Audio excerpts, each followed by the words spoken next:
What's up YouTube, Silver Dragons here, and in this video I'm going to be showing off some silver coins that I recently purchased, but I also want to talk about silver stacking in general because I know there's a lot of people who are new to silver. They're just now starting to buy silver for the first time, or they've recently started buying silver. So I want to talk about purchasing physical bullion, give you a few tips, and just talk about silver stacking in general. That's what I call it. When you buy physical silver, I call it silver stacking. Some people call it silver investing, but it's basically the same thing. Essentially, you're buying physical silver, you're storing it probably at a safe in your home, and at the end of the day, what you're doing is you're transferring your wealth from the fiat currency system into real money, because that is what silver is. So I want to talk about that and give you a few tips on how to get started if you're new to silver stacking. So let's do it.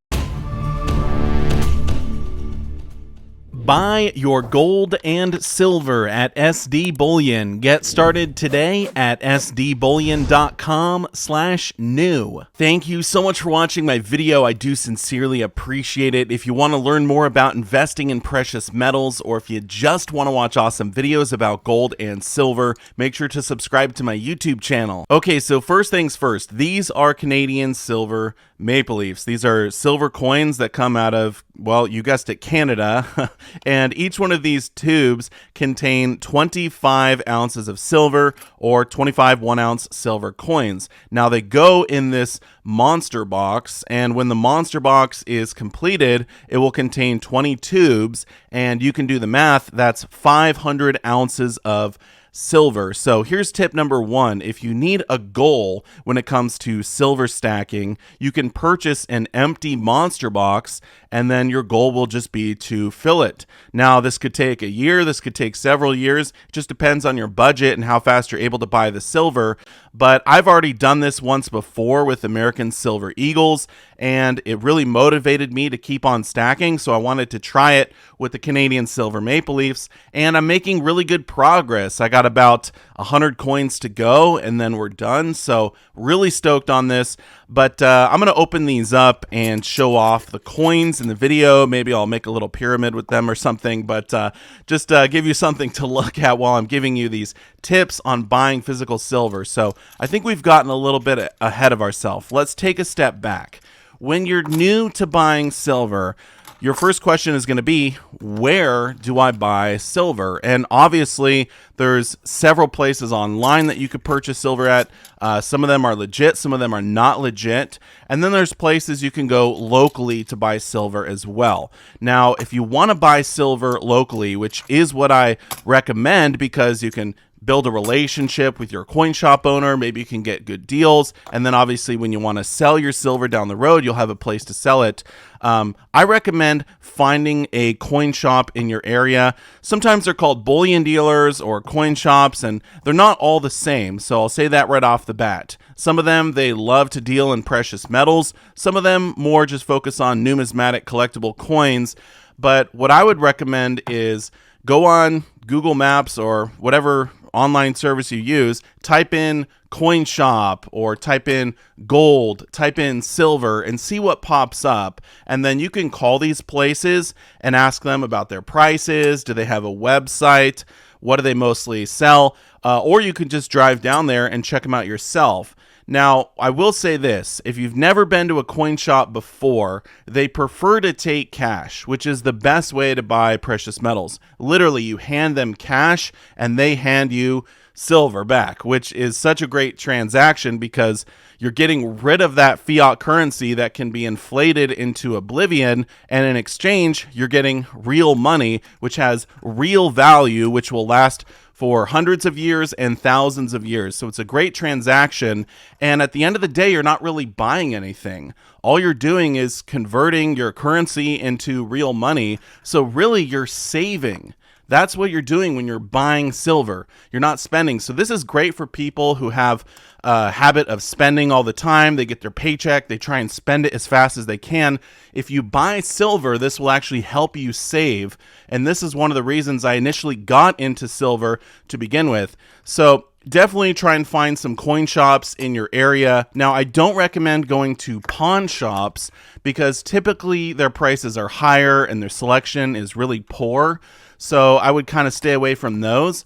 And then if you want to buy silver online, if you're new to purchasing physical precious metals, you definitely don't want to go to places like eBay or Facebook groups and stuff like that because there are scammers out there. I would stick with the large, reputable online bullion dealers like SD Bullion. They've got a great selection, great prices, so feel free to check them out. There will be a link down below in the description. Now, the next question I always get is, what type of silver should I be buying? And if you live in the United States of America like me, there are the 3 pillars to silver stacking. These are the 3 categories you should focus on. If you live in another country, then probably don't focus on the 3rd one as much, which I'll talk about in a second. Focus more on the first 2. So the first pillar of silver stacking is going to be your silver coins. There are lots of nations around the world that make their own silver coins. In the USA, we have the Silver Eagle, American Silver Eagles. Canada, Canadian Silver Maple Leafs. Great Britain, they have the Britannias. Austria has the Philharmonics. Australia, the Kangaroos. South Africa, the Krugerrands. Lots of countries make these 1-ounce silver coins. They're great for stacking because they're extremely liquid. They're really easy to recognize. So coin shops and online bullion dealers love to buy and sell these all of the time. They're super liquid, so if you ever need to sell them, you're going to have no problem selling them at all. So that's pillar number 1. And if you're curious which silver coins are the best, I actually made a video on that for this year. I'll put a link up in the corner as well as a link down below in the description of this video. Feel free to check that one out. Now, your second pillar is going to be generic silver. And within generic silver, we have 2 categories. Those are silver rounds and silver bars. Now, silver rounds, they look like the silver coins. However, they're not backed by a sovereign nation. These are produced by private mints. The most common design is the 1-ounce buffalo round, but these are also very liquid, very easy to buy and sell, and typically the premium on these is going to be a little bit lower than the premium on the silver coins. So the advantage to buying rounds is that you're going to get more silver for your money. And then when it comes to silver bars, you can buy the larger sizes. So you got 5-ounce, 10-ounce, kilo, 100-ounce, and the bigger you get, the lower the premium, so the more silver you can buy for your money. So if you're just going for weight, if you want to stack as many ounces as possible, then generic silver is going to be your best option. I say it's best to have a mixture of silver coins and generic silver in your stack, so if you ever need to sell, you can decide what is the best to sell at that point in time, and then sell that and keep the rest or what have you. So it's nice to diversify within the different pillars.